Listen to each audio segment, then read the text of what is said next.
جاگ کر عالم آیا میدان تے ووٹ ڈیݨوں صرف آئے کتاب جے نشان تے تو کہ بھی آئے منج علم جن جن کیو آگے ظلم ہر تی غریبن تے ستم آیو نہ جن. بسم اللہ الرحمن الرحیم. آج ہمارے ساتھ جمعیت علماء اسلام پاکستان کے مرکزی سالار انجینئر عبدالرزاق عبداللہ صاحب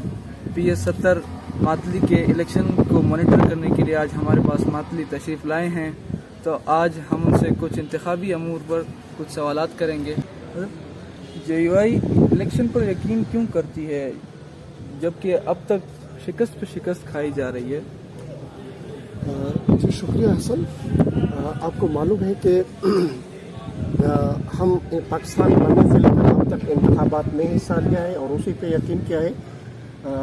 اور جبکہ ہمیں رزلٹ کا بھی پتہ ہے کہ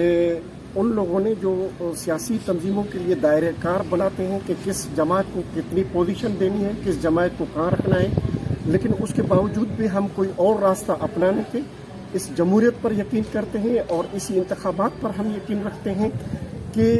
پاکستان میں ایک سسٹم چلا آ رہا ہے اور ہم سسٹم کو یہاں پر مفلوج نہیں کرنا چاہتے ہیں. اسی سسٹم میں رہ کر ہم انتخابات میں حصہ لیتے ہیں کیونکہ یہ پاکستان کا ایک آئینی طریقہ کار ہے. تو اس کا یہ مطلب نہیں ہے کہ جمعیت علماء اسلام کو دیوار سے لگایا جائے, جمعیت علماء اسلام کو شکست کے اوپر شکست دی جائے, جبکہ عوامی اجتماعات ہمارا یہ گواہ ہے.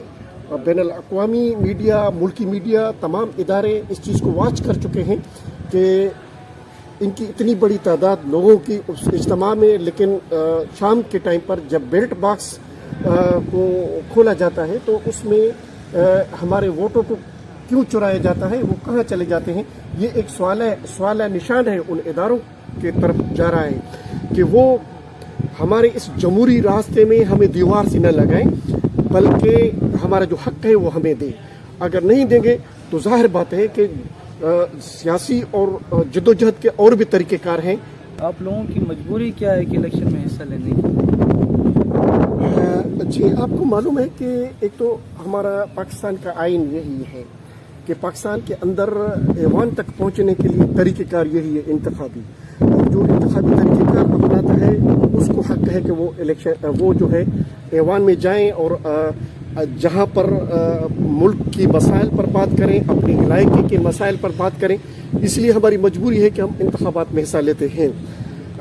تو اس وجہ سے ہم حصہ بھی لیتے ہیں اور ایوان تک پہنچنے کی کوشش بھی کرتے ہیں. یہ ہے کہ آپ لوگوں کے ممبران اسمبلی میں کیا کر رہے ہیں؟ جی ہمارے ممبران جب منتخب ہوتے ہیں تو ان کا چونکہ ہجوم بالکل کم ہوتا ہے, اور کم ہجوم کے حوالے سے جتنی ہماری استدعا ہے ہم اسی حساب سے وہاں پر کام کرتے ہیں. تاہم پھر بھی اگر دیکھا جائے کہ پیپلز پارٹی کے ابتدائی دور میں جب 73 کا آئین بن رہا تھا تو اس وقت ہماری قلیل تعداد تھی, یعنی کوئی 5-6 اراکین ہمارے تھے, لیکن 73 کے آئین کو اسلامی آئین بنانا یہ پیپلز پارٹی کو کریڈٹ نہیں جاتا ہے, بلکہ جو جمعیت علماء اسلام کے حضرت مفتی محمود رحمہ اللہ, مولانا عبدالحق صاحب یا مولانا شاہ احمد نورانی, اس طرح کے جو مذہبی لوگ تھے وہ گئے تھے اور انہوں نے پاکستان کو ایک متفقہ آئین دیا, اور جس کو پوری دنیا کے اندر اسلامی آئین کے طور پر جو ہے وہ پہچانا جاتا ہے. تو وہاں سے لے کر اب تک اگر قومی مسائل ہیں تو اس قومی مسائل پر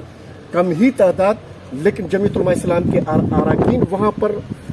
ایک مؤثر موقف میں اختیار کرتے ہیں. میں اس کا آپ کو ایک مثال دے دوں. مثلا آج فلسطین کا ایشو ہے اور فلسطین پر اسرائیل جو جارحانہ وہاں پر ان کے